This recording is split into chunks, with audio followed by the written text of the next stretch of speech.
అయితే బీసీలకు 42% రిజర్వేషన్ ఇస్తారు అని చెప్పబట్టే ఈ బీసీ నేతలు బీసీ సంఘాలు మొత్తం కూడా కాంగ్రెస్ తో జతగట్టాయి, రేవంత్ రెడ్డితో జతగట్టాయి. బట్ ఇప్పుడు 42% రిజర్వేషన్ కు నో ఛాన్స్ అంటే బీసీ కీలక నేతలు బీసీ సంఘాలు ఏ విధంగా కార్యాచరణ చేపట్టబోతున్నాయి మనం చూడాలి.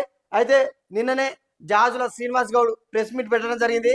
ఎవరైతే బీసీ రాష్ట్ర అధ్యక్షుడు ఉన్నాడో ఆయన ఏం చెప్తున్నాడంటే, ఒకవేళ బీసీలకు 42% రిజర్వేషన్ ఇవ్వకుంటే మేము ఉద్యమం చేశాము, ఈ విధంగా స్థానిక సంస్థల ఎలక్షన్స్ కు తెలంగాణ రాష్ట్ర ప్రభుత్వం ఏ విధంగా పోతుందో మేము చూస్తామని ఆయన చిన్న వార్నింగ్ ఇవ్వడం జరిగింది.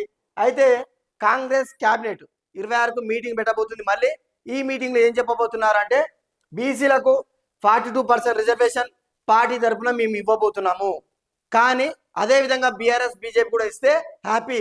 ఏదైతే న్యాయస్థానాలు మన బీసీలకు వ్యతిరేకంగా ఉన్నాయో మనం మాత్రం బీసీలకు మద్దతుగా అందరం కూడా 42% రిజర్వేషన్ ఇద్దామనేది మహేష్ కుమార్ గౌడ్ లేదా రేవంత్ రెడ్డి చెప్పబోతున్నాడు అనేది రాజకీయ విశ్లేషకుల ఒక ఆలోచన.